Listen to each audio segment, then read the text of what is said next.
Welcome back. I trust you've brought orchids, or at least a decent case. In the rain-soaked shadows of Manhattan, where Prohibition's dying breath fuels secrets and sin, a single card slipped through the night, its spidery script whispering of life and death. The Black Orchid speakeasy thrums with jazz and danger, hiding a phantom who knows every secret and pulls every string. When a young woman vanishes into its smoky depths, only Nero Wolfe can unravel the enigma of the shadow. But in a city where trust is a luxury and truth a deadly gamble, even the great detective may find himself outplayed. Chapter 1. The Invitation in the Dark. The November rain fell in sheets across Manhattan, turning the streets into a glistening maze of reflections under the sodium glow of streetlights. It was 1933, and the city pulsed with the restless energy of a nation on the cusp of change, Prohibition's iron grip loosening, but not yet broken. Inside the brownstone on West 35th Street, I, Archie Goodwin, sat at my desk in the office, nursing a glass of milk and a mild resentment toward the weather. The clock ticked toward 9 in the evening, its steady rhythm a counterpoint to the distant wail of a police siren. Nero Wolfe, my employer, and the finest detective mind this side of the Atlantic, occupied his custom-built chair across the room, a fortress of yellow silk shirt and brown vest, his bulk as immovable as the oak bookshelves lining the walls. His nose was buried in a leather-bound volume of Montaigne's essays, his lips occasionally twitching as if in silent debate with the philosopher. The fire in the grate crackled, casting shadows that danced across the Persian rug. Fritz Brenner, our chef and household maestro, had retreated to the kitchen after serving a dinner of braised lamb shanks that Wolfe had declared adequate, a compliment akin to a standing ovation from anyone else. The house was quiet, save for the rain's steady drumbeat against the windows and the occasional creak of the brownstone settling into its century-old bones. I was halfway through a mental review of tomorrow's schedule, orchid tending at 10, a client meeting at 11, when the doorbell's shrill cry sliced through the stillness. Wolfe didn't look up. "Answer it, Archie," he said, his voice a low rumble, as if the act of acknowledging a visitor might disrupt the delicate balance of the universe. I set down my glass, wiped a milk mustache from my lip, and crossed the hall to the front door. The cold seeped through the heavy oak as I opened it, revealing a woman standing on the stoop, her figure half lost in the rain's curtain. She was slight, her face obscured by a cloche hat pulled low, water streaming from its brim. Her coat, a dark wool number, clung to her frame, and her gloved hands clutched a small purse as if it were a lifeline. Her eyes, visible in the dim glow of the porch light, darted like a cornered animal's, scanning the street before settling on me. "Yes," I said, keeping my tone neutral but firm, the way you do when you're not sure if you're dealing with a client or a crank. She thrust a sealed envelope at me, her hand trembling slightly. The paper was heavy, cream-colored platen, with no name, just an address in spidery black ink. To Nero Wolfe, Esquire, West 35th Street, New York City. "Who's this from?" I asked, turning the envelope over. No return address, no hint of the sender. She didn't answer. Instead, she backed away, her heels clicking on the wet stone steps, and vanished into the rain-soaked night before I could press further. I shut the door, the cold lingering in my bones, and returned to the office, holding the envelope like it might bite. Wolfe glanced up, his eyes narrowing a fraction. "What is it, Archie?" "Special delivery," I said, tossing the envelope onto his desk. "No signature, just your name and a whole lot of mystery." He set Montaigne aside with the care of a priest handling a relic, picked up a silver letter opener, and slit the envelope with surgical precision. Inside was a single card, thick and embossed, the kind you'd expect from a high society affair. The message was brief, written in the same spidery hand. "The Black Orchid, 11 o'clock tonight. Come alone. A matter of life and death." No signature, just a faint embossed symbol in the corner. A cloaked figure, its face obscured, standing in shadow. Wolfe's lips twitched, a rare sign of intrigue. He held the card to the light, studying the ink and embossing with the intensity he usually reserved for orchids or a particularly complex chess problem. "Intriguing," he said, which from him was tantamount to a war cry. "The paper is expensive, the ink custom mixed. This is no idle prank." I leaned forward, trying to catch a glimpse of what he saw. "You know this place? The Black Orchid?" "A speakeasy, I presume," Wolfe said, setting the card down. "One of the city's many hidden dens, thriving in the shadow of Prohibition. Archie, make arrangements. We are going out." I blinked. Nero Wolfe leaving the brownstone was about as common as a solar eclipse. He loathed travel, despised crowds, and considered most of Manhattan an affront to civilized living. "You're serious?" I said, unable to keep the surprise out of my voice. "Do I jest?" he replied, his tone dry as a desert. "Prepare the car. And Archie, bring your revolver. A matter of life and death suggests a certain unpredictability." I grinned, the prospect of action outweighing the damp misery of the night. "You got it, boss." The rain hadn't let up by the time we stepped outside. Wolfe bundled in a massive overcoat that made him look like a disgruntled bear. I'd called for the sedan, a sturdy Packard that Fritz kept polished to a mirror shine. Theodore Horstman, Wolfe's orchid nurse, was upstairs tending to the 10,000 plants in the rooftop greenhouse, oblivious to our nocturnal adventure. I slid behind the wheel, Wolfe filling the back seat like a monarch in exile, and we rolled into the city's wet heart. Manhattan at night was a study in contrasts. Neon signs buzzing above pawn shops, elegant couples dodging puddles alongside newsboys hawking late editions.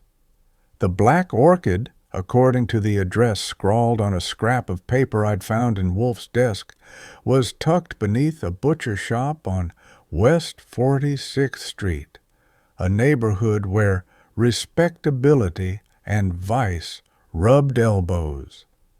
I parked a block away, knowing Wolfe would want discretion, and we made our way through an alley thick with the smell of rotting garbage and cheap whiskey. The entrance was a steel door behind a stack of crates, guarded by a man whose face looked like it had been carved from granite and then dropped a few times. His eyes, small and mean, sized me up, then lingered on Wolfe's bulk as if calculating whether the stairs could handle the load. I flashed the card, and he grunted, stepping aside to let us pass. "Careful, big guy," he muttered as Wolfe descended, each step creaking ominously. The Black Orchid was a world unto itself. The air was heavy with cigarette smoke, the tang of illegal gin, and the low thrum of a jazz quartet in a corner, their notes weaving through the chatter like a snake through tall grass. The room was a cavern of shadows and glitz, red velvet drapes, polished mahogany tables, and a crowd that mixed flappers in beaded dresses with mobsters in pinstripe suits. Men in tuxedos sipped cocktails beside women whose laughter was as sharp as broken glass. The place pulsed with defiance, a middle finger to the Volstead Act and the cops who enforced it. Wolfe, in his yellow silk shirt and vest, looked like a peacock in a coal mine. He surveyed the room with the precision of a general, his eyes flicking from face to face, cataloging details I'd never notice. I steered him to a corner table, its chair groaning under his weight, and ordered a beer for him and a ginger ale for myself. The waitress, a blonde with a smirk that said she'd seen it all, delivered our drinks with a wink. "First time here?" she asked, her voice smoky. "Something like that," I replied, keeping it vague. "Busy night?" "Always is," she said, drifting back into the crowd. Wolfe sipped his beer, his expression one of mild distaste, though whether for the drink or the setting, I couldn't tell. "Archie," he said, "observe the room. Note the interactions, the glances. Someone here expects us." I scanned the crowd, picking out details. A man in a corner whispering urgently to a woman in furs, a trio of toughs eyeing the bar like hawks, a singer on stage whose voice was pure honey, but whose eyes were hard as nails. The place was a pressure cooker, and I had the feeling we were about to turn up the heat. A man approached our table, lean and sharp-eyed, his fedora pulled low over a face that hadn't seen a smile in years. His suit was tailored, but the cuffs were frayed, a telltale sign of someone living beyond their means. He stopped short of the table, his hands in his pockets, and spoke in a voice low enough to blend with the jazz. "Mr. Wolfe," he said, "I'm Vincent Crane. You got my note." Wolfe's eyebrows lifted a fraction, a sign of skepticism. "You are not the author of that card," he said, his tone flat. "The ink is too precise, the embossing too deliberate for a man in your circumstances." "Speak plainly." Sir Crane's face paled, but he held his ground. "All right, maybe I didn't write it myself. Had a friend do it, someone with better penmanship. But I sent it. I need your help." Wolfe leaned back, his fingers steepled. "Proceed." Crane glanced over his shoulder as if expecting the walls to sprout ears. "My sister Clara Crane vanished 3 nights ago. She was last seen here, at the Black Orchid, with a man they call the Shadow. He's a fixer for the mob, or so they say. Nobody's talking, not the cops, not irregulars. I'm out of options." Wolfe's eyes gleamed the way they did when a puzzle piqued his interest. "This Shadow," he said. "Describe him." Crane shook his head. "That's just it. Nobody knows his face. He's a ghost, moves through the underworld like smoke, settling disputes, making deals. They say he knows everyone's secrets, and he uses them like a knife." "Intriguing," Wolfe said again, and I could almost hear the gears turning in his head. "Mr. Crane, you will provide a list of Clara's associates, friends, enemies, anyone she might have crossed paths with here. Archie, take notes." I pulled out my notebook, pencil ready, as Crane rattled off names.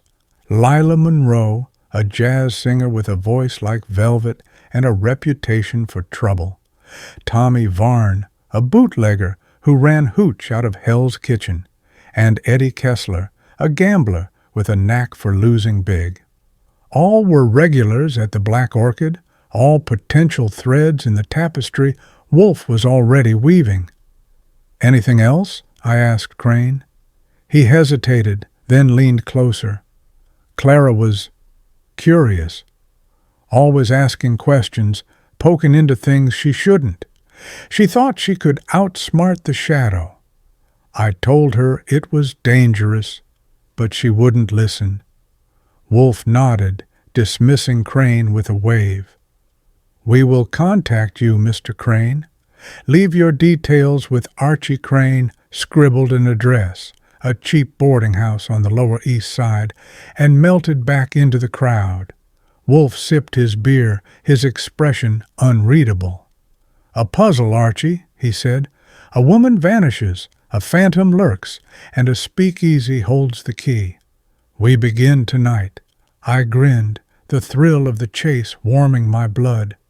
"Where do we start?" "Tomorrow you will visit this Lila Monroe. Singers hear things, see things, in places like this, and instruct Fritz to inquire through his less savory contacts about this shadow.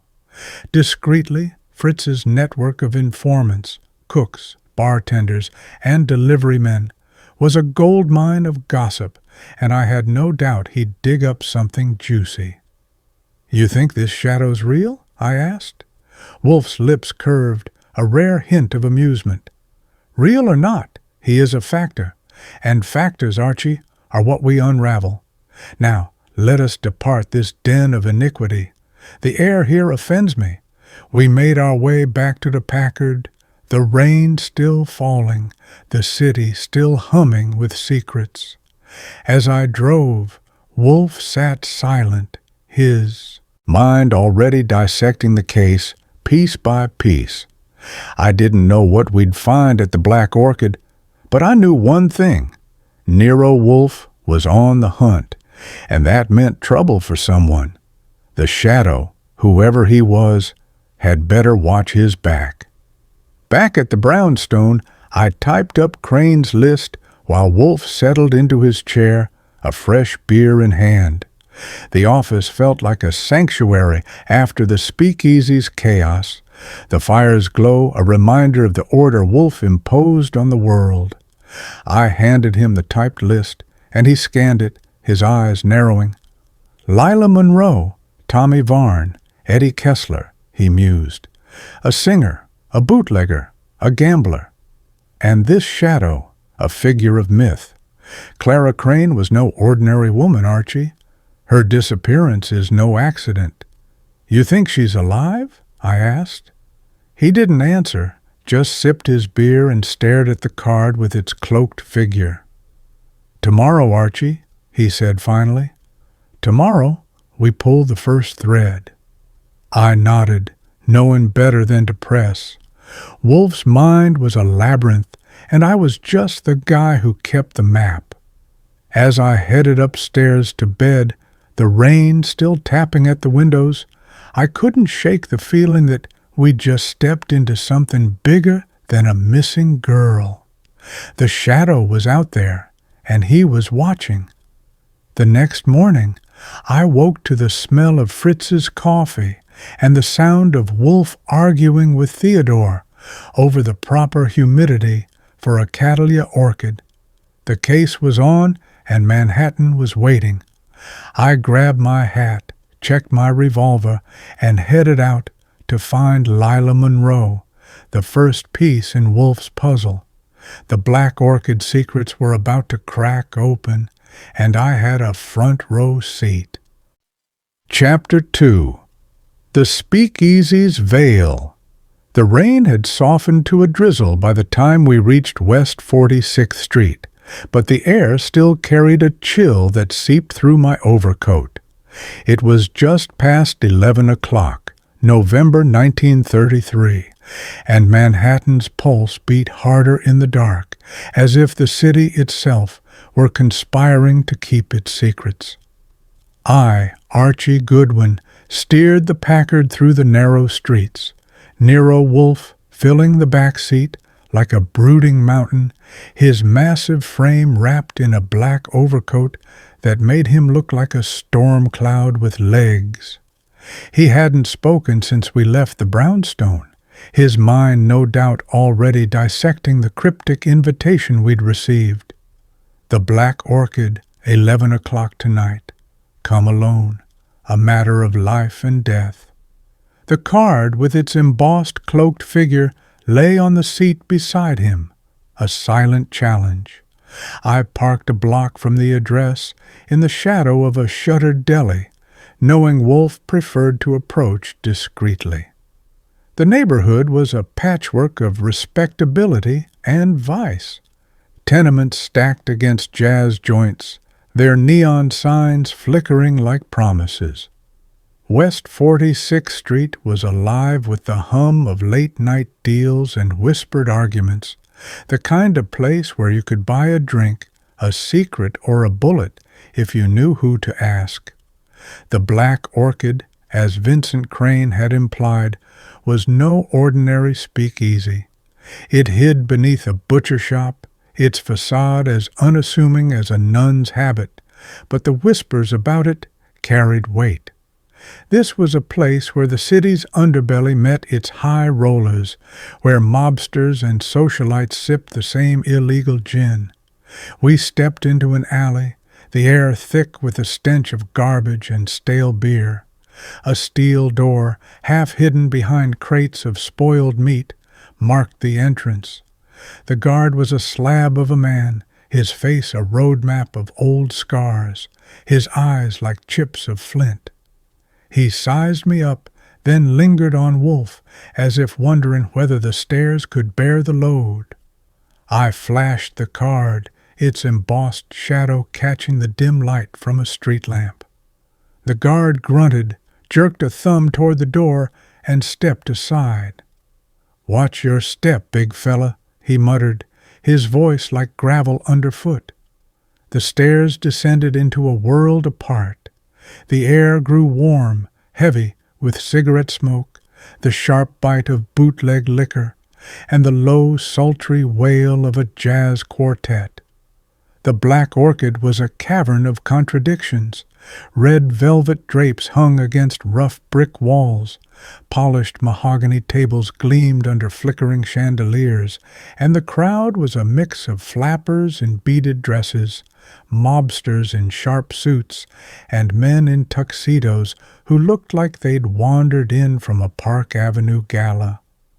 The quartet's saxophone curled through the room, its notes weaving around laughter and hushed deals.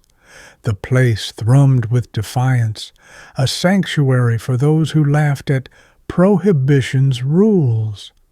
Wolfe, in his yellow silk shirt and brown vest, stood out like a lighthouse in a fog, surveyed the room with the precision of a watchmaker, his eyes cataloging every detail. The way a man in a corner leaned too close to a woman in furs, the quick glance of a bartender toward a back door, the nervous tick of a gambler at a card table. I guided him to a corner table, its chair groaning under his weight, and signaled a waitress. She was a blonde with a smirk that said she'd seen every trick in the book, her tray balanced with the ease of long practice. "Beer for him, ginger ale for me," I said, slipping her $1 to keep her friendly. She winked, her lips red as a warning. "First time here?" "Not the last," I replied, keeping it vague. She drifted off, and Wolfe settled in, his bulk barely contained by the chair. He sipped the beer when it arrived, his expression one of grudging tolerance, as if the drink were an insult to his palate. "Archie," he said, his voice low, "observe the room. Note the currents, the alliances. Someone here expects us." I scanned the crowd, my notebook tucked in my pocket but my memory sharp. A woman on stage, her voice like molten honey, sang of lost love while her eyes scanned the room like a hawk's. A trio of toughs at the bar watched the door, their hands never far from their jackets. A couple in a booth argued in whispers, their hands gesturing like they were carving up the city. The Black Orchid was a pressure cooker, and we were about to turn up the heat. Vincent Crane approached, his lean frame cutting through the crowd like a knife. His fedora was pulled low, his suit tailored but frayed at the cuffs, a sign of a man stretching his luck. His eyes were sharp, darting from me to Wolfe, then back to the room, as if expecting trouble to follow him. "Mr. Wolfe," he said, his voice barely audible over the jazz. "I'm Vincent Crane. You got my note?" Wolfe's eyebrows rose a fraction, a signal of doubt. "You are not the author of that card," he said, his tone flat but cutting. "The ink is too refined, the embossing too deliberate for a man in your evident haste." "Speak plainly." Sir Crane's face paled, but he didn't flinch. "All right, I had a friend write it. Someone with a steadier hand. But I sent it. I need your help." Wolfe leaned back, his fingers steepled. "Proceed." Crane pulled up a chair, sitting close enough that I could smell the cheap cologne he used to mask the sweat of fear. "My sister, Clara Crane, vanished 3 nights ago. She was last seen right here at the Black Orchid with a man they call the Shadow. He's a fixer, works for the mob, or maybe they work for him. Nobody's talking, not the cops, not the regulars. I'm out of moves." Wolfe's eyes gleamed the way they did when a puzzle caught his interest. "This Shadow," he said. "What is known of him?" Crane shook his head, his fingers tightening on his hat. "Nobody knows his face. He's a ghost, moving through the city's underworld, settling scores, making deals. They say he knows everyone's secrets, and he's not afraid to use them. Clara was seen with him that night, whispering in the back room. Then, nothing." "Describe Clara," Wolfe said, his voice a low rumble. "She's 24, smart as a whip, but too curious for her own good. Works as a typist by day, but at night she's here, chasing dreams of being a reporter. She thought the Shadow was her big story, a way to break into the papers. I told her to stay away, but she wouldn't listen." Wolfe nodded, his mind already turning over the pieces.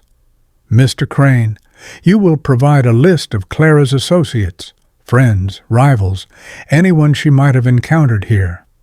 Archie, take notes." I pulled out my notebook, pencil ready, as Crane listed names. Lila Monroe, the jazz singer whose voice filled the room, known for her charm and her knack for trouble. Tommy Varn, a bootlegger running hooch out of a warehouse in Hell's Kitchen.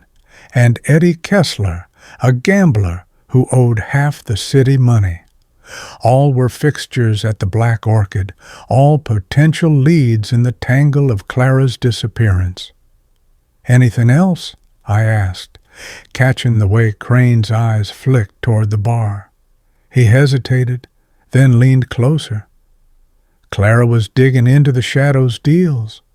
She thought he was more than a fixer, said he had something on everyone, from cops to councilmen. She was scared, but she wouldn't back off." Wolfe dismissed Crane with a wave. "We will contact you, Mr. Crane. Leave your address with Archie Crane scribbled a boarding house address on the Lower East Side," then slipped back into the crowd, his fedora a shadow among shadows. Wolfe sipped his beer, his expression unreadable. "A puzzle, Archie," he said. "A woman vanishes, a phantom looms, and this speakeasy is the stage. We begin tonight." "Where do we start?" I asked, my blood warming to the chase. "Tomorrow you will visit Lila Monroe. Singers are the ears of a place like this, and instruct Fritz Brenner to inquire through his contacts about this Shadow." Discreetly, Fritz's network, cooks, bartenders, delivery men, was a web of gossip that rivaled any detective agency. I had no doubt he'd unearth something useful. "You think the Shadow's real?" I asked. Wolfe's lips curved, a flicker of amusement. "Real or myth, he is a factor. And factors, Archie, are what we unravel. Now, let us leave this place. The air here is an affront. We made our way back to the Packard, the drizzle coating my hat as the city's hum followed us. Wolfe was silent, his mind a labyrinth I could only glimpse. The Black Orchid had given us a taste of its secrets, but the real work lay ahead. Clara Crane was out there, and so was the shadow. I had a feeling this case would get darker before it got light. Chapter 3. The First Clue. The morning after our visit to the Black Orchid broke gray and damp, the kind of November day in 1933 that made Manhattan feel like it was sulking. I, Archie Goodwin, woke to the smell of Fritz Brenner's coffee wafting up from the kitchen of the brownstone on West 35th Street. The memory of Vincent Crane's desperate plea and Nero Wolfe's quiet intrigue lingered like the aftertaste of last night's ginger ale. Wolfe was already in the dining room when I came down, his bulk settled at the table, a plate of shirred eggs and sausages before him, his eyes scanning the morning's New York Times with the intensity he usually reserved for orchids or a tricky case. "Morning, boss," I said, pouring myself a coffee and grabbing a slice of toast. "Sleep well after our adventure?" Wolfe grunted, not looking up. "Sleep is a necessity, Archie, not a luxury. You have work to do. Lila Monroe awaits." I nodded, knowing better than to banter when he was in case mode. Vincent Crane's list, Lila Monroe, Tommy Varn, Eddie Kessler, sat typed and neat on my desk, a roadmap to Clara Crane's disappearance. Wolfe had also tasked Fritz with digging into the shadow through his network of culinary informants, a web of gossip that stretched from deli counters to speakeasy kitchens. But my first stop was Lila Monroe, the jazz singer whose voice had haunted the Black Orchid last night. If anyone knew the undercurrents of that place, it was her. I grabbed my hat and overcoat, checked the .38 in my shoulder holster, and stepped out into the city. The drizzle had stopped, but the air was heavy, the streets slick with the memory of rain. Lila Monroe lived in a walk-up above a pawn shop on West 47th Street, a stone's throw from the Speakeasy. The building was a tired pile of bricks, its windows smudged with soot, the kind of place where dreams went to lick their wounds. I climbed 3 flights of creaking stairs, the air smelling of cabbage and despair, and knocked on her door. It opened a crack, revealing a slice of Lila Monroe, red silk robe, dark hair spilling loose, eyes sharp and wary as a cat's. "Yeah?" she said, her voice husky from sleep or cigarettes.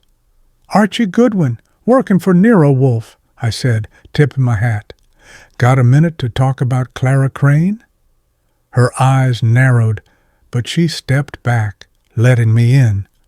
The apartment was small, cluttered with sheet music and empty gin bottles, a phonograph in the corner spinning a slow blues record.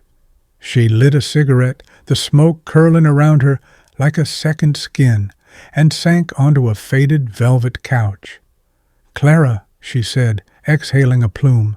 "Sweet kid, but naive. Thought she could play with the big boys and not get burned. What's Wolfe want with her?"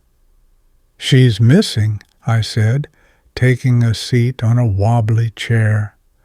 "Last seen at the Black Orchid 3 nights ago with a guy called the Shadow."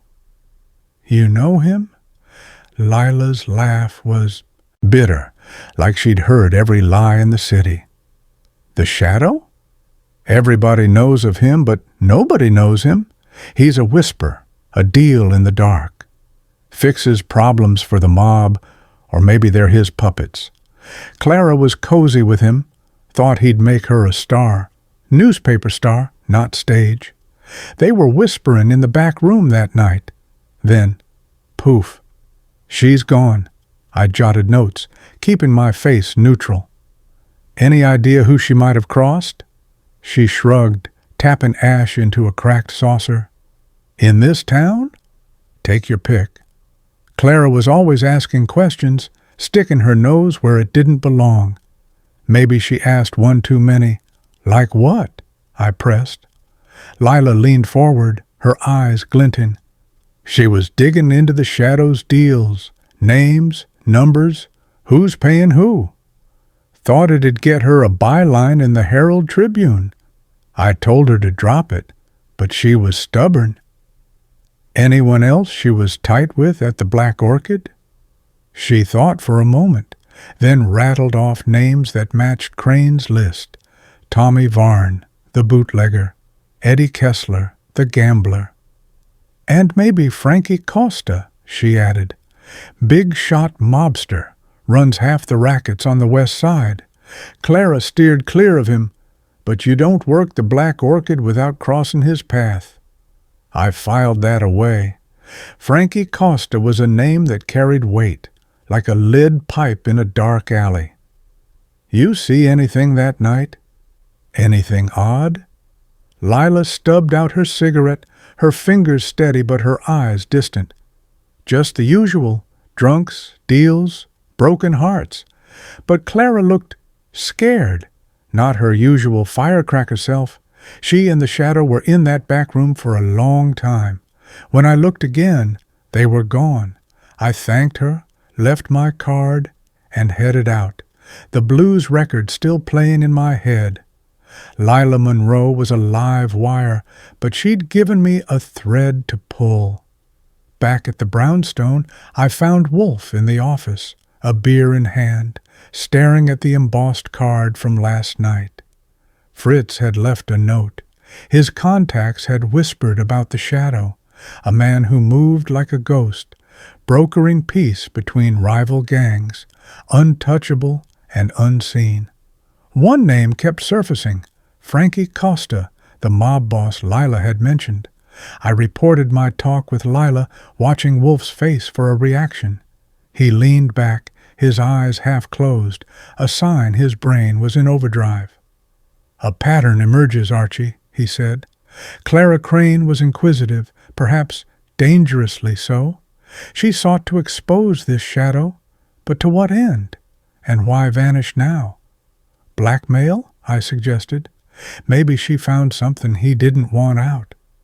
Possible, Wolfe said, sipping his beer, but premature. We need more. Visit this Tommy Varn next. Bootleggers know the city's veins. And Archie, be cautious. The shadow is a factor, and factors have teeth. I grinned, the thrill of the chase warming me. You got it, boss. As I headed out to track down Tommy Varn, the city seemed to tighten around me, its shadows deeper, its secrets heavier. Clara Crane was out there, and the shadow was watching. I had a feeling the next clue would come with a price. Chapter 4. The Bootlegger's Tale. The afternoon air on November 7th, 1933, hung heavy with the scent of wet asphalt and coal smoke as I navigated the streets of Hell's Kitchen, a neighborhood where hope was as scarce as a clean conscience. The gray sky pressed down on Manhattan, mirroring the mood of the case. I, Archie Goodwin, was on my way to track down Tommy Varn, the bootlegger from Vincent Crane's list, a man who ran illegal liquor through the city's veins like a surgeon with a shaky hand. Nero Wolfe's orders were clear. Squeeze Varn for anything he knew about Clara Crane's disappearance and her connection to the shadow. The brownstone on West 35th Street felt a world away as I stepped into the shadowlands of the West Side, where every alley hid a deal and every glance carried a threat. Varn's operation was tucked behind a warehouse on West 39th Street, a crumbling brick building with boarded windows and a loading dock that smelled of sour mash and engine oil. The place was a fortress of neglect, its rusted gates guarded by a pair of toughs in flat caps, their hands stuffed in pockets that likely held more than lint. I approached with my usual charm, a grin that said I was trouble but the fun kind, and dropped Vincent Crane's name like a calling card. "Tommy Varn around?" I asked, keeping my hands visible. "Archie Goodwin, working for Nero Wolfe. Got a few questions." The bigger of the two, a guy with a neck like a fire plug, squinted at me. "Tommy don't like visitors," he growled, but he jerked his head toward the warehouse door. "Wait here." I leaned against a crate, the cold seeping through my overcoat, and lit a cigarette to pass the time. The street was quiet, save for the distant rumble of a delivery truck and the occasional shout from a tenement window. 5 minutes later, the door creaked open, and Chongman Huo Li and Tommy Varn himself stepped out, a wiry man in a stained work shirt, his hands smudged with grease, and his eyes sharp as a blade. "You Goodwin?" he said, wiping his hands on a rag. "What's this about?" "Clara Crane," I said, flicking my cigarette into a puddle. "She's missing. Last seen at the Black Orchid with a guy called the Shadow." "Vincent Crane says you knew her." Varn's face tightened, but he didn't bolt.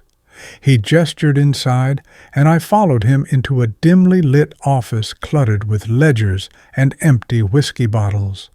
The air was thick with the smell of tobacco and cheap hooch. He sat behind a scarred desk, motioning for me to take a chair that looked like it might collapse under a hard stare.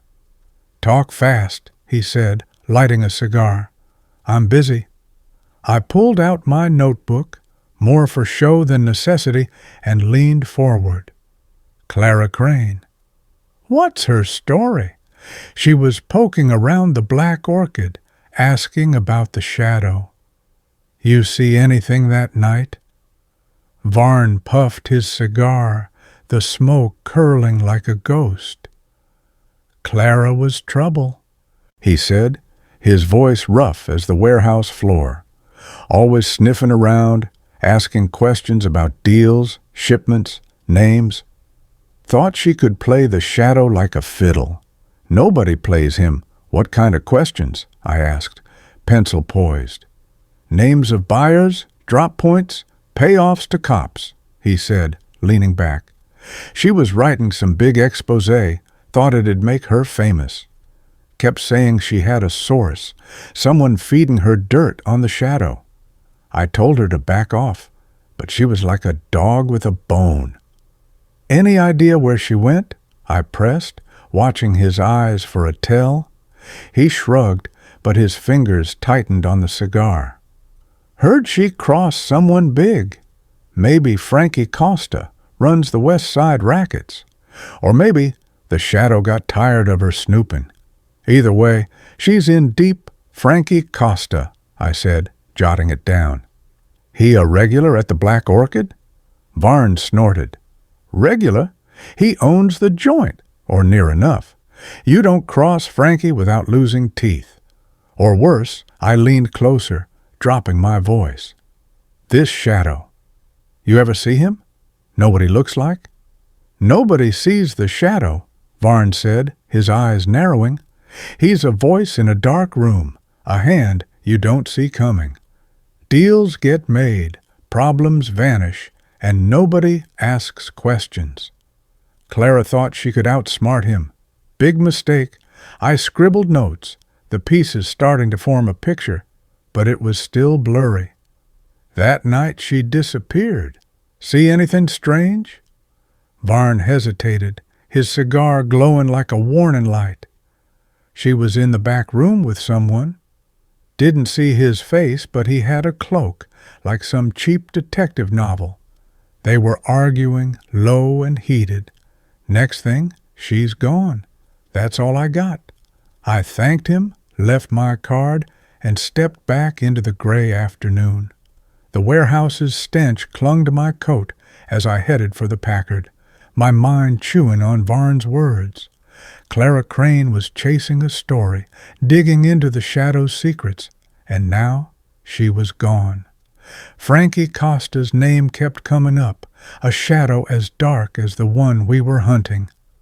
Back at the brownstone, I found Wolfe in his office, a beer in hand, the embossed card from last night on his desk like a silent accusation. I laid out Varn's story, watching Wolfe's face for a reaction. He leaned back, his eyes half closed, his mind a machine grinding through the details. Clara was reckless, he said, sipping his beer. She sought to unmask a phantom, but phantoms cast long shadows. Archie, arrange a meeting with this Eddie Kessler, and discreetly inquire about Frankie Costa through Saul Panzer. We need the shape of this web. I nodded, the thrill of the hunt sharpening my senses. You think Costa's the shadow? Wolfe's lips twitched, a flicker of disdain. Unlikely. A man like Costa thrives on visibility, not secrecy. But he is a factor, and factors, Archie, must be weighed. As I picked up the phone to call Saul, the city's pulse seemed to quicken outside, its secrets coiling tighter. Clara Crane had stirred a hornet's nest, and the shadow was out there, watching. The next move was ours, but the board was getting dangerous.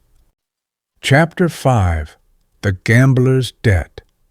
The late afternoon of November 7th, 1933, draped Manhattan in a sullen haze, the kind that made every shadow feel like a warning.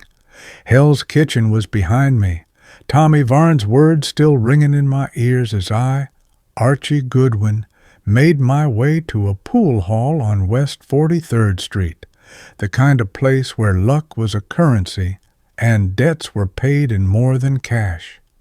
Nero Wolfe had sent me to track down Eddie Kessler, the gambler from Vincent Crane's list, a man whose name kept surfacing like a bad penny in the mystery of Clara Crane's disappearance.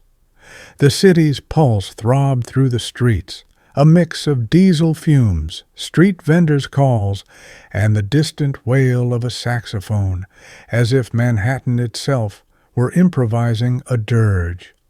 The pool hall, called the 8 Ball, was a dive tucked between a pawn shop and a barber shop, its windows fogged with grime and cigarette smoke.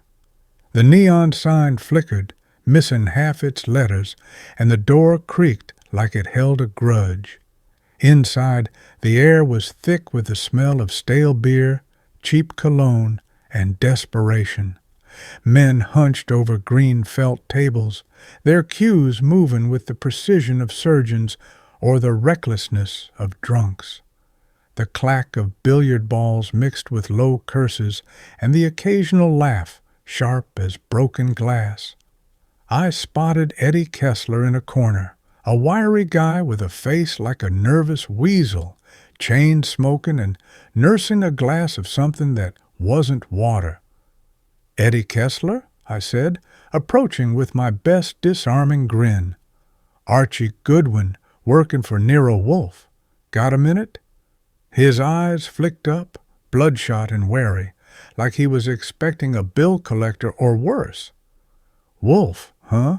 he muttered, stubbing out his cigarette in an overflowing ashtray. "What's this about?" "Clara Crane," I said, pulling up a chair. "She's missing. Last seen at the Black Orchid with the shadow. Word is you knew her." Kessler's fingers twitched, reaching for another cigarette. He lit it with a shaky hand, the match flaring briefly in the dim light. "Clara, yeah. Knew her. She owed me money, big money. Said the shadow would cover it, but he never showed." "How much?" I asked, notebook out, pencil ready. $5 grand, he said, exhaling smoke. She was betting heavy, thought she could outsmart the tables. Kept saying she had a big story, something that'd pay off her debts and then some. I didn't care about her story, just my cash. I leaned forward, keeping my voice low. What was she betting on? And what's this about the shadow? Kessler's eyes darted to the door, then back to me. She was in deep at the Black Orchid, playing cards with the high rollers. Said the shadow was her ticket out, that he'd fix things. 3 nights ago, I saw her there, arguing with some guy in a cloak. Looked like trouble, but I didn't stick around to watch.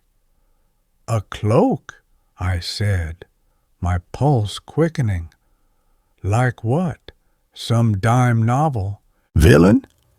Yeah, exactly, Kessler said, his voice dropping. Dark, hooded, face in shadows, like something out of a pulp magazine. They were in a corner, her voice all sharp and his low, like he was laying down the law. Next thing, she's gone. I scribbled notes, the picture getting sharper, but no less murky. Any idea who she owed besides you? Or who this cloaked guy was? Kessler shrugged, his cigarette glowing like a tiny beacon. Everybody owes somebody in this town. Maybe Frankie Costa. She mentioned his name once, sounded scared. As for the cloaked guy, could be the shadow, could be some mook playing dress-up. All I know is I'm out $5 grand, and Clara's in the wind. I pressed him for more, but he clammed up, his eyes fixed on the pool table like it held the answers. I left my card, told him to call if he remembered anything, and stepped back into the street. The air was cooler now, the city settling into evening, its lights flickering like stars through the haze.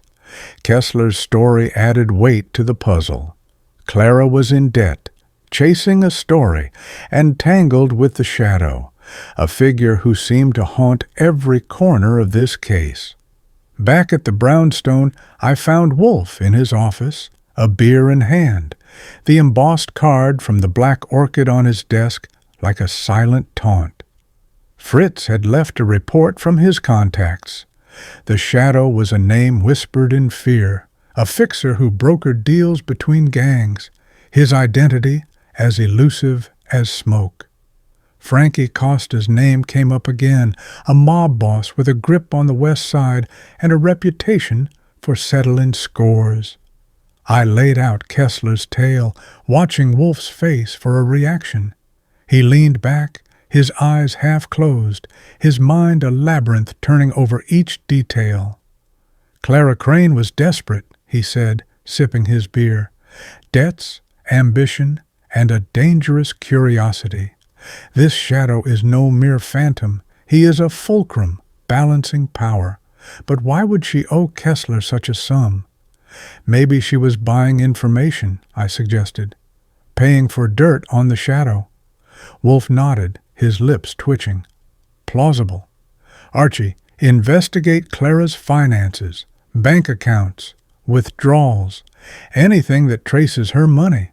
And have Saul Panzer dig deeper into Frankie Costa's operations. We need the threads of this web.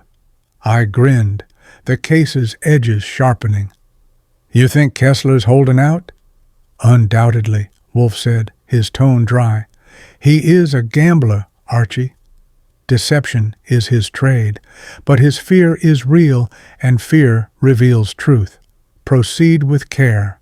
As I headed to the phone to call Saul, the brownstone's quiet felt like a calm before a storm. Clara Crane had gambled big and lost, and the shadow was out there, pulling strings. The next clue was waiting, but it wouldn't come easy. Chapter 6. The Mob's Shadow. The evening of November 7th, 1933, wrapped Manhattan in a shroud of mist, the city's lights blurred like smudged ink. I, Archie Goodwin, stood outside the Black Orchid on West 46th Street, the speakeasy's hidden pulse throbbing beneath the butcher shop's facade. The air carried the bite of impending winter, mixed with the faint tang of spilled gin from a nearby alley. Nero Wolfe's orders were clear. Get to Frankie Costa, the mob boss whose name kept surfacing like a bad omen in the case of Clara Crane's disappearance. Tommy Varn and Eddie Kessler had both pointed to Costa as a player in the West Side's underworld, and Lila Monroe had hinted he was a force at the Black Orchid. If anyone knew the Shadow's game, it was him. Getting to Costa meant navigating his gatekeepers, goons who guarded the speakeasy's inner sanctum like wolves at a kill. I adjusted my tie, checked the .38 in my shoulder holster, and slipped through the steel door, past the same scarred guard who'd eyed Wolfe's bulk last night. His grunt of recognition was as close to a welcome as I'd get. The Black Orchid was alive with its usual chaos, jazz weaving through cigarette smoke, flappers laughing too loud, and men in sharp suits cutting deals in whispers. The saxophone's wail felt like a warning, and the crowd's energy had an edge, like a blade hidden in silk. I caught the bartender's eye, a wiry guy with a mustache like a pencil line, and slid him a 10 spot with Vincent Crane's name as my password. He nodded toward a curtained doorway at the back, guarded by two toughs in pinstripes, their hands hovering near their jackets. I flashed my best grin, the one that said I was trouble but worth it, and dropped Nero Wolfe's name. Got business with Frankie Costa, I said. About Clara Crane. The taller goon, with a face like a bad carving, sized me up. Wait here, wise guy, he said, slipping behind the curtain. Minutes later, he returned, jerking his thumb. Boss'll see you. Don't try nothing cute. The back room was a contrast to the speakeasy's glitz, bare brick walls, a single bulb casting harsh shadows, and a desk piled with ledgers and cigar stubs. Frankie Costa sat behind it, a bull of a man with a neck like a fire hydrant and eyes that could drill through steel. His suit was tailored, his cigar glowing like a furnace, and his presence filled the room like a storm cloud. Archie Goodwin, huh? He said, his voice a low growl. Wolfe's errand boy. What's this about Clara Crane? I leaned against the wall, keeping my hands visible. She's missing, last seen here with the Shadow. Word is you run this place, so you'd know if something went down. Costa's smirk was cold, like a knife left in the snow. Clara Crane? Nosy little thing, poking into my business, asking about the Shadow like she thought she was Sherlock Holmes. I don't know where she is, and I don't care. Good riddance. I kept my face neutral, but my pulse quickened. You know the Shadow? His eyes darkened, the cigar's glow reflecting in them. Nobody knows him. He's a voice in the dark, a guy who fixes what's broken, makes sure the right hands get greased, the right mouth stays shut. If Clara crossed him, she's not my problem. Sounds like you've got history, I said, fishing.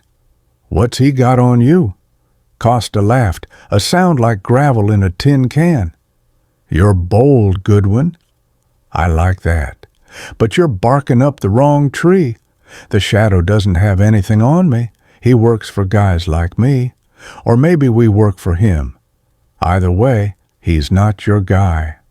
Clara probably ran off with some sap or got herself clipped for asking too many questions. I jotted notes mentally, knowing better than to pull out my notebook in front of a man like Costa. Anyone else she was tangled with? Debts, enemies. She owed half the city from what I hear, Costa said, leaning back, Gamblers, bookies, maybe even that weasel Eddie Kessler. But if you're looking for trouble, check the back room where she was last seen. That's where the real deals go down.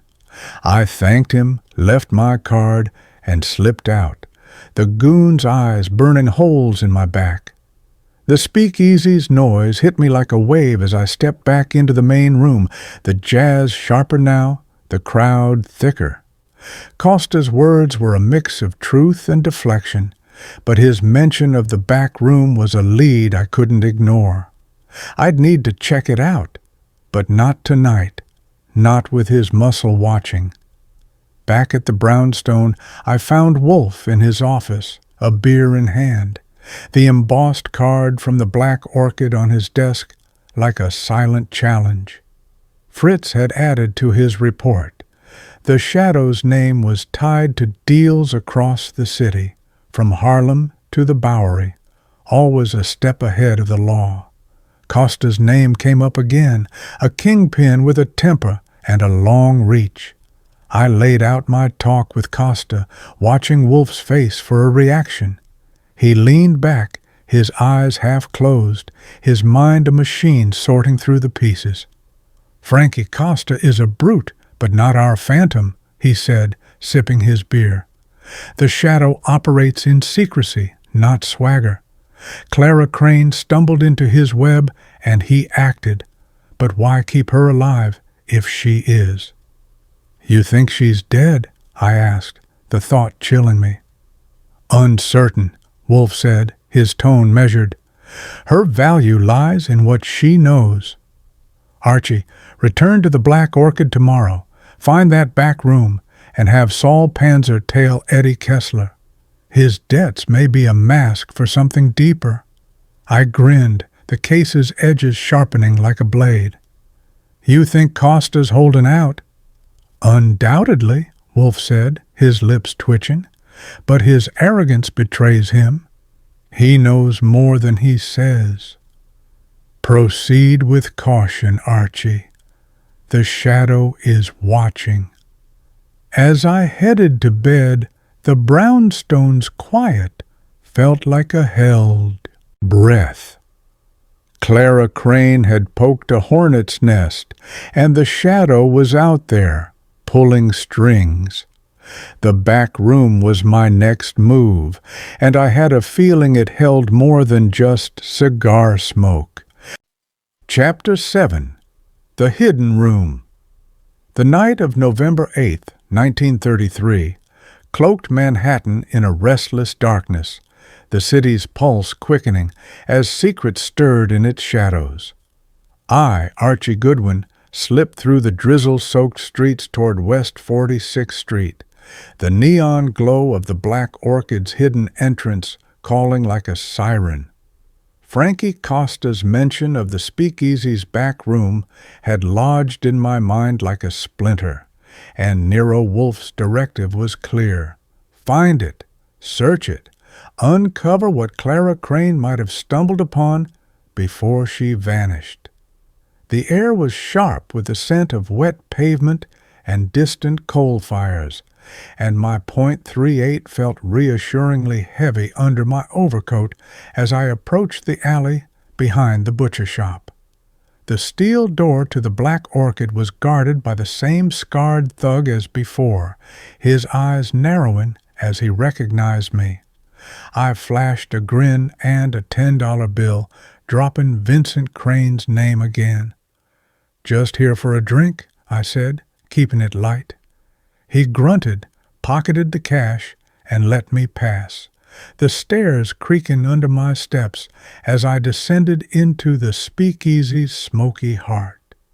The Black Orchid was alive with its usual chaos, jazz weaving through the haze of cigarette smoke, the clink of glasses, and the low hum of deals being struck. Lila Monroe's voice floated from the stage, sultry and sharp, her eyes scanning the crowd like a hawk's. I sidled up to the bar, catching the bartender's attention, a wiry man with a pencil mustache who moved like he knew every secret in the room. I slid him another 10, leaning close. "Back room," I said, voice low. "Need a look." For Clara Crane.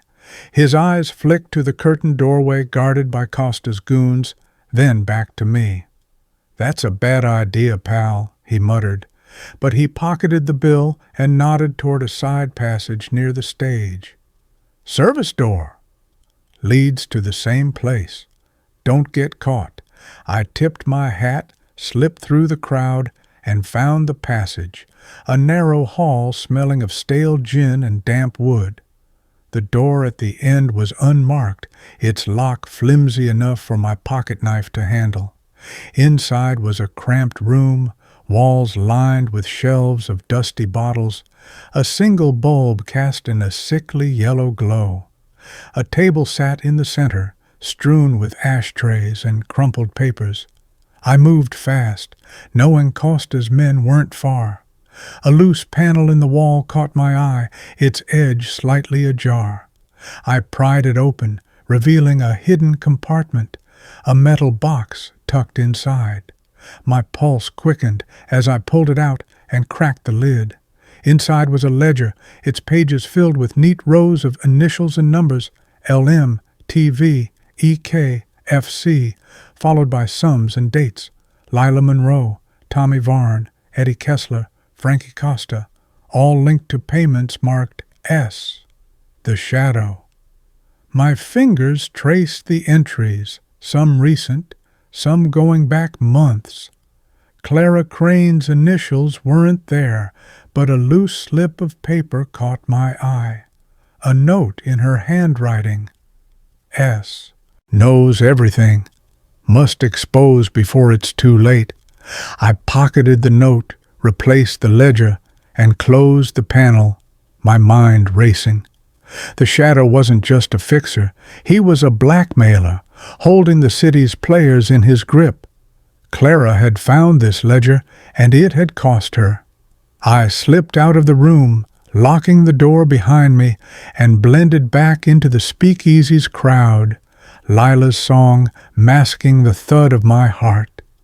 Back at the brownstone, I found Wolfe in his office, a beer in hand, the embossed card from the Black Orchid on his desk like a talisman. Fritz had added more whispers from his contacts. The Shadow's influence reached beyond the West Side, tying cops, politicians, and gangsters in a web of favors and fear. I laid out the ledger's contents in Clara's note, watching Wolfe's eyes gleam with the thrill of a puzzle taking shape. "Blackmail," he said, leaning back, his fingers steepled. "The Shadow thrives on secrets, Archie." Clara Crane found his ledger, and he acted to silence her. But why keep her alive if he has? "Maybe she's leverage," I said, "or maybe she knows something he can't let out." Wolfe nodded, sipping his beer. "A sound hypothesis. Archie, we must draw this Shadow into the open. Spread word through Fritz's contacts that Nero Wolfe has the ledger and seeks to negotiate." Discreetly, but not too discreetly, I grinned, the game heating up. "You're setting a trap." "Precisely," Wolfe said, his lips twitching. "The Shadow is clever, but pride is his flaw. He will come. And Archie, have Saul Panzer ready. This phantom will not slip through our fingers." As I headed to the phone to relay Wolfe's orders, the brownstone's quiet felt like a held breath. Clara Crane had uncovered a secret worth killing for, and the Shadow was out there, watching. The trap was set, but in a city of shadows, nothing was certain. Chapter 8. The Trap.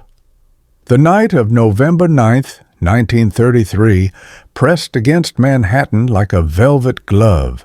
The city's heartbeat a restless thrum beneath the drizzle-soaked streets. I, Archie Goodwin, sat in the brownstone's office on West 35th Street, the weight of the ledger's secrets heavy in my mind. Nero Wolfe's plan was bold. Lure the Shadow out by letting word slip that we had his blackmail ledger and wanted to talk. Fritz Brenner's network of gossips, cooks, bartenders, and delivery men had been whispering all day, spreading the bait through Manhattan's underworld. The reply came faster than I expected. A note slipped under the brownstone's door at dusk. Midnight, the Black Orchid.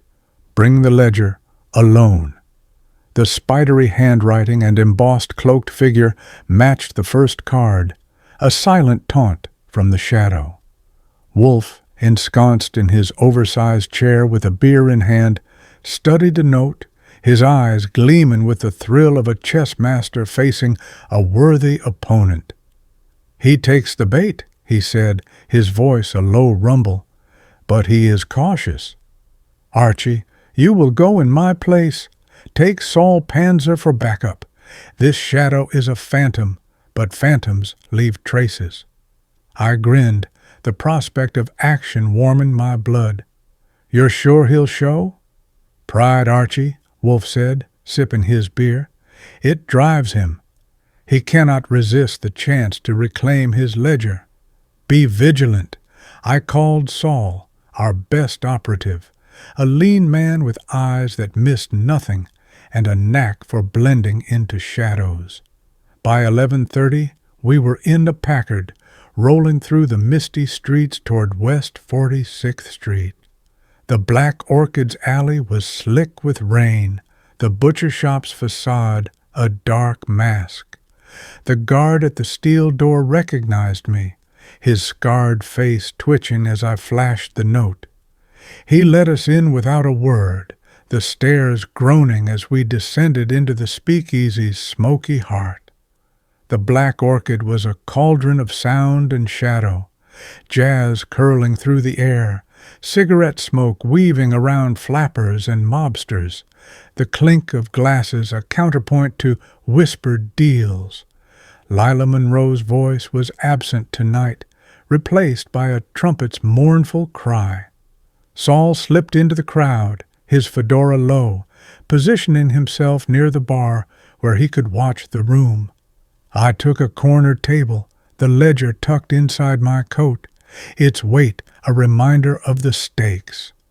My .38 was a comforting bulge under my shoulder, and I scanned the crowd, looking for a cloaked figure or a face that didn't belong. At midnight, the air shifted, like a room holding its breath. A figure approached through the haze, cloaked in black, his face obscured by a low-pulled fedora and a scarf that hid everything but his eyes, sharp, cold, like a predator's. He slid into the chair across from me, his movements fluid, almost silent. "The ledger," he hissed, his voice low, a rasp that cut through the jazz. "Hand it over, Goodwin." I slid it across the table, keeping my eyes on his. "You're the shadow?" He laughed, a chilling sound that didn't reach his eyes. "You're clever, Goodwin." But not clever enough. His hand reached for the ledger, flipping through it with gloved fingers. I leaned forward, ready to press, when a gunshot cracked through the room. The crowd screamed, glasses shattering as people dove for cover.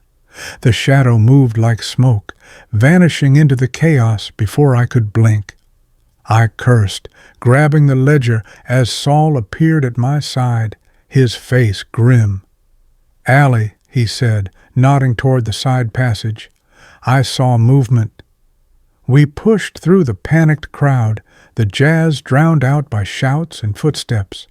The service door led to a rain-slicked alley, the air sharp with the smell of garbage and gunpowder.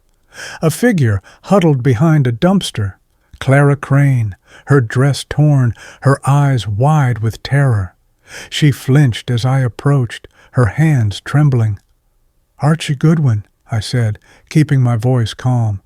"You're safe now." She shook her head, her voice a whisper. "He kept me locked up." The shadow. He knew I found his ledger. He's not just a fixer. He's everybody's puppet master. Saul scanned the alley, his gun drawn. "He's gone, Archie." But he wanted us to find her. I helped Clara up, her frame shaking as we moved toward the Packard. The shadow had slipped away, but Clara was alive. A piece of the puzzle returned. Back at the brownstone, I'd have a story for Wolfe and a new lead to chase. The trap hadn't caught the shadow, but it had cracked the case open, and the night was far from over. Chapter 9. The Girl in the Rain. The drizzle of November 9th, 1933, clung to Manhattan like a bad memory as I, Archie Goodwin, guided Clara Crane through the alley behind the Black Orchid, her trembling form barely holding together under a torn dress and a look of raw fear. The gunshot in the speakeasy still echoed in my ears, the chaos of the fleeing crowd a fading roar as Saul Panzer covered our retreat, his eyes scanning the shadows for any sign of the shadow. The air was thick with the stench of wet garbage and the sharp tang of gunpowder, and Clara's shallow breaths cut through the quiet like a knife. She was alive, a living clue in the puzzle Nero Wolfe had tasked me to unravel, but her presence raised more questions than it answered. "Easy now," I said, keeping my voice steady as I helped her into the Packard, parked a block away on West 46th Street.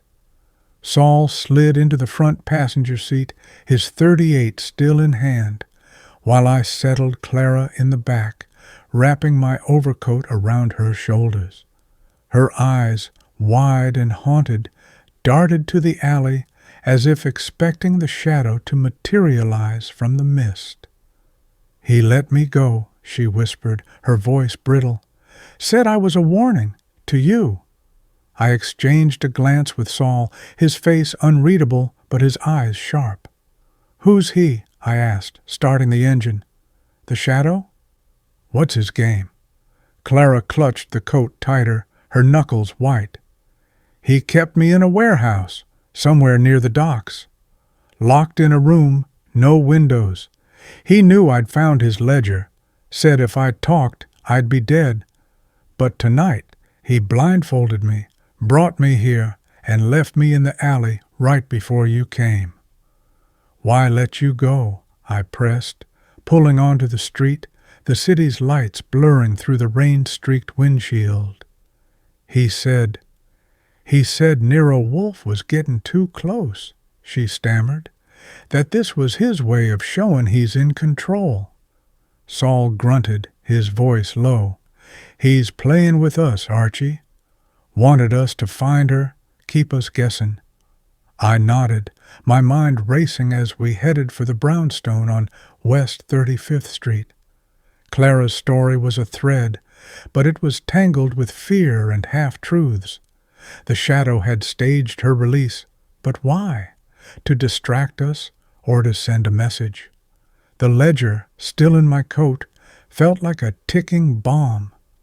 We reached the brownstone just before 1 in the morning, the house a quiet fortress against the city's chaos. Fritz Brenner met us at the door, his apron dusted with flour, his eyes widening at Clara's state. "Good heavens, Archie," he said, ushering us in. "Is she hurt?" "Just shaken," I said, guiding Clara to the office where Wolfe waited, his bulk filling his custom chair, a beer in hand. The embossed card from the Black Orchid sat on his desk, its cloaked figure a silent mockery. Wolfe's eyes flicked to Clara, taking in her disheveled appearance with the precision of a jeweler inspecting a flawed gem. "Miss Crane," he said, his voice a soothing rumble. "You're safe here. Archie, a brandy for our guest." I poured a glass from the sideboard, handing it to Clara. She took it with trembling hands, sipping, as Wolfe leaned forward, his gaze gentle but unrelenting. "Tell me everything," he said, "from the beginning." Clara's story spilled out in fits and starts. She'd been chasing a scoop for the Herald Tribune, convinced the shadow was the key to exposing a web of corruption tying mobsters, cops, and city officials. She'd infiltrated the Black Orchid, cozying up to regulars like Lila Monroe and Eddie Kessler, piecing together whispers about the shadow's deals. 3 nights ago, she'd found the ledger in the back room, its pages a map of blackmail, names, payments, secrets. But the shadow caught her, locked her in a warehouse near the Hudson River, and interrogated her about what she'd seen. "He knew everything," she said, her voice breaking. "Who I talked to, what I wrote. He said I'd never print my story. Tonight, he blindfolded me, drove me back here, and left me in the alley. Said it was a message for you." Mr. Wolfe's eyes gleamed, his mind turning over the pieces. "A message," he murmured. "He underestimates us." "Archie, the ledger," I handed it over, and Wolfe flipped through its pages, his fingers tracing the initials LM, TV, EK, FC, and the payments to S. Clara's note, "S knows everything, must expose before it's too late," lay beside it, a testament to her courage and her folly. "The shadow is a puppeteer," Wolfe said, leaning back, "but his strings are visible now. Miss Crane, you will remain here under Fritz's care. Archie, we are close. Tomorrow we tighten the net." I nodded, the thrill of the chase sharpening my senses. Clara was safe, but the shadow was still out there, his game far from over. The brownstone's quiet felt like a calm before a storm, and I knew the next move would be a gamble. Chapter 10. The Intellectual Gambit. The morning of November 10th, 1933, broke over Manhattan with a pale, grudging light, the city stirring under a sky that seemed to hoard its secrets like a miser. Inside the brownstone on West 35th Street, the air was warm with the scent of Fritz Brenner's coffee and the faint perfume of Nero Wolfe's orchids drifting from the rooftop greenhouse. I, Archie Goodwin, stood in the office, watching Wolfe orchestrate his next move in the case of Clara Crane's disappearance. Clara, now safe in a guest room under Fritz's watchful care, had given us a glimpse into the shadow's web, a blackmail empire built on secrets, with the ledger as its heart. Wolfe's plan was to draw the puppet master into the open, and he was ready to play his trump card. Wolfe sat in his oversized chair, a beer in hand, the ledger and Clara's note on the desk before him, their pages a map of the shadow's influence. His eyes gleamed with the quiet intensity of a chess master plotting checkmate. "Archie," he said, his voice a low rumble, "we will assemble the players. Invite Lila Monroe, Tommy Varn, Eddie Kessler, and Frankie Costa here tonight, 7 o'clock. Ensure they are unaware of each other's presence. Saul Panzer will assist with logistics." I raised an eyebrow. "You're bringing the whole cast under one roof?" "That's a powder keg." "Precisely," Wolfe said, his lips twitching. "The shadow thrives on division. We will force his hand by uniting his victims. Make the arrangements I got to work, phoning each name on the list, spinning a tale of urgent business with Nero Wolfe, keeping it vague but insistent." Lila Monroe agreed with a wary edge to her voice. Tommy Varn grumbled but complied. Eddie Kessler sounded nervous, and Frankie Costa laughed, his arrogance crackling through the line. Saul Panzer, ever reliable, coordinated their arrivals to avoid a brawl in the hall. By evening, the brownstone was ready, the office a stage set for Wolfe's gambit. At 7, the doorbell began its parade. Lila Monroe arrived first, her red dress a splash of color against the brownstone's muted tones, her eyes sharp with suspicion. Tommy Varn followed, his work shirt swapped for a cheap suit, his hands still stained with engine oil. Eddie Kessler slunk in, chain-smoking, his nervous tic more pronounced. Frankie Costa swaggered last, his bulk filling the doorway, his cigar's glow like a warning light. Saul ushered each to the office, seating them in a semicircle of red leather chairs facing Wolfe, who sat like a monarch, the ledger open before him. The room crackled with tension, their eyes darting from Wolfe to each other, confusion and fear mixing like a bad cocktail.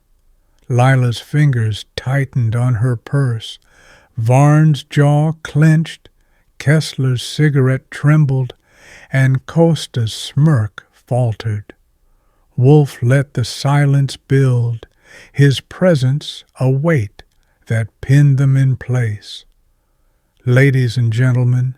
"Gentlemen," he began, his voice calm but commanding, "you are here because you are entangled in a web spun by a figure known as the Shadow. His ledger," he tapped the book, "details your secrets. Lila Monroe, an affair that would ruin your career. Tommy Varn, double-dealing with rival gangs. Eddie Kessler, debts that mask other sins. Frankie Costa, tax evasion that could topple your empire. Clara Crane found this ledger, and it cost her her freedom." Their faces were a gallery of fear, Lila's eyes wide, Varn's hands fisting, Kessler's cigarette dropping ash, Costa's cigar pausing mid-puff. Wolfe leaned forward, his gaze sweeping the room. "The Shadow is no phantom. He is among us, in this room, orchestrating Clara's disappearance to protect his empire. But he made a mistake. His theatricality betrays him." The air tightened, their breaths shallow. Wolfe's voice dropped, a velvet blade. "He staged Clara's release to distract us, to assert control. But control is an illusion when the truth is laid bare." Lila broke the silence, her voice sharp. "You're saying one of us is the Shadow?" Wolfe's eyes gleamed. "Indeed. And I know who." The room froze, their faces a tableau of dread and defiance. Wolfe's gambit was in play, and the Shadow's mask was about to slip. The brownstone's quiet held a promise of revelation, but the final move was yet to come. Chapter 11. The Twist Unveiled. The brownstone's office on West 35th Street was a pressure cooker on the evening of November 10th, 1933, the air thick with tension as Lila Monroe, Tommy Varn, Eddie Kessler, and Frankie Costa sat in a semicircle before Nero Wolfe. I, Archie Goodwin, stood by the door, my .38, a reassuring weight under my coat, while Saul Panzer lingered near the bookshelves, his eyes sharp for any sudden moves. The ledger, its pages a catalogue of secrets, lay open on Wolfe's desk, Clara Crane's note beside it, like a whispered accusation. Wolfe's gambit had brought the Shadow's victims together, and now he was ready to pull the final thread. Wolfe leaned forward, his bulk filling the chair, his voice a low, deliberate rumble that pinned the room in place. "The Shadow," he said, his eyes sweeping over the four, "is not a myth, but a man, one of you. His empire of blackmail thrives on fear, but fear crumbles under scrutiny. Clara Crane's discovery of his ledger threatened that empire, and he acted to silence her.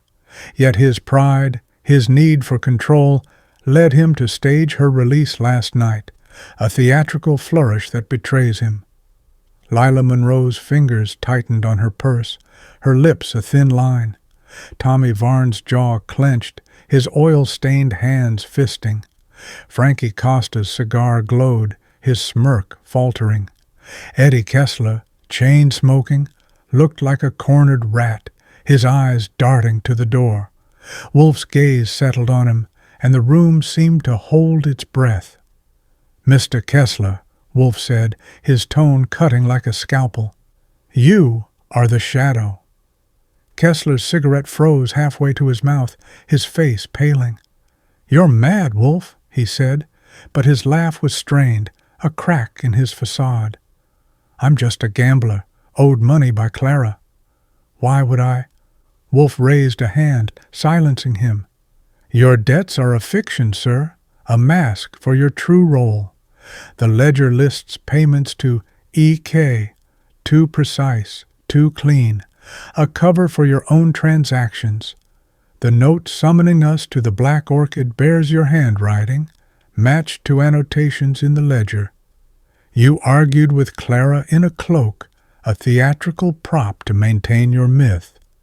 You locked her away, then staged her release to throw suspicion elsewhere, believing you could outwit us." Kessler's eyes widened, his cigarette dropping to the rug. "That's crazy. I'm no mastermind. I'm—" "Enough," Wolfe snapped, his voice a whip. "Your nervous demeanor is a performance, as calculated as your blackmail. Lila Monroe's affair, Tommy Varn's double-dealing, Frankie Costa's tax evasion, all your leverage. Clara's curiosity threatened you, so you silenced her, but you underestimated her resilience and my persistence. The room was a tableau of shock. Lila's gasp, Varn's muttered curse, Costa's cigar falling to his lap. Kessler bolted, lunging for the door, but Saul was faster, pinning him against the wall with the ease of a man who'd done it before. Clara Crane, summoned from the guest room by Fritz, stepped into the doorway, her eyes locking on Kessler. "It was him," she whispered, her voice steady now. "That voice, that laugh, I heard it in the warehouse." "It's him." Wolfe leaned back, his eyes gleaming with satisfaction. "The shadow is unmasked, Archie." A gambler who gambled too far, Kessler struggled in Saul's grip, his face twisting. "You can't prove anything. That ledger's nothing without—" "Silence," Wolfe said, his tone final. "The police will find ample evidence, thanks to Miss Crane's testimony and your own carelessness. Saul, escort Mr. Kessler to Inspector Kramer." As Saul dragged Kessler out, the room exhaled. Lila, Varn, and Costa sat stunned, their secrets laid bare, but their tormentor gone. Wolfe sipped his beer, the ledger closed, the case nearly so. The shadow's web was unraveling, and the brownstone's quiet held the promise of closure. Chapter 12. The Witty Resolution. The brownstone on West 35th Street stood as a bastion of calm on the morning of November 11th, 1933, its oak-paneled office a sanctuary from Manhattan's restless churn. I, Archie Goodwin, leaned against the desk, watching Nero Wolfe savor a beer, his bulk settled in his oversized chair like a king on his throne. The ledger of the Shadow's blackmail empire lay closed, its secrets exposed, and Eddie Kessler, unmasked as the elusive puppeteer, was in police custody, thanks to Saul Panzer's swift delivery to Inspector Kramer. Clara Crane, now resting under Fritz Brenner's care, had confirmed Kessler's identity, her testimony the final nail in his coffin. The case was all but wrapped, yet Wolfe's eyes still gleamed with the satisfaction of a puzzle solved. "Quite a show last night, boss," I said, grinning. "You played that room like a maestro." Wolfe's lips twitched, a rare flicker of amusement. "A satisfying puzzle, Archie." The Shadow, Eddie Kessler, built his empire on fear, a fragile currency. He wove a myth of invincibility, cloaked in theatrics, but myths crumble under scrutiny. His mistake was underestimating Clara Crane's resilience and our tenacity. I poured myself a coffee, the aroma mingling with the faint scent of Wolfe's orchids, drifting from upstairs. Kessler thought he could outsmart you with a cloak and a staged rescue. Pretty bold for a gambler. Bold but foolish, Wolfe said, sipping his beer. His need for control betrayed him. The ledger's annotations, the note's handwriting, his staged arguments with Clara, all threads leading to his door. He sought to manipulate us, but manipulation requires precision, and he lacked it. I nodded, replaying the scene, Kessler's panicked bolt, Saul's quick tackle, Clara's trembling voice sealing his fate. Lila Monroe, Tommy Varn, and Frankie Costa had left the brownstone shaken, their secrets exposed, but their tormentor gone. The shadow's web was undone, and Wolfe had barely left his chair. "So, what's next?" I asked. "Clara's safe, Kessler's locked up, and the ledger's with Kramer. Case closed?" Wolfe set his glass down, his eyes narrowing. "Nearly. Archie, ensure Miss Crane receives an orchid from the greenhouse, a cattleya perhaps. She has earned it for her courage. And fetch me another beer. This one has grown warm." I grinned, heading for the kitchen. "You enjoyed this one, didn't you?" "A touch of drama suits the mind," Wolfe said, his voice rich with satisfaction. The shadow fancied himself a phantom, but he was merely a man, and men fall to logic. As I returned with the beer, Fritz appeared, carrying a tray of fresh-baked rolls, his face beaming with pride. "For Miss Crane, when she wakes," he said, then added, "Inspector Kramer called. Archie. He's pleased, though he won't admit it." "Let him stew," I said, handing Wolfe his beer. The city outside hummed with its usual chaos, but the brownstone was a world apart, its order restored. Clara Crane would recover, her story safe, and the shadow's reign was over. Wolfe had turned a phantom into a fool, tying the case up with a flourish that was pure genius. I settled at my desk, typing up the final report, the clack of the typewriter, a counterpoint to the morning's quiet. Another case closed, another victory for the mind of Nero Wolfe. And as the city spun on, I couldn't help but admire the old man. He'd cracked the puzzle without breaking a sweat, and Manhattan's shadows were a little less dark for it.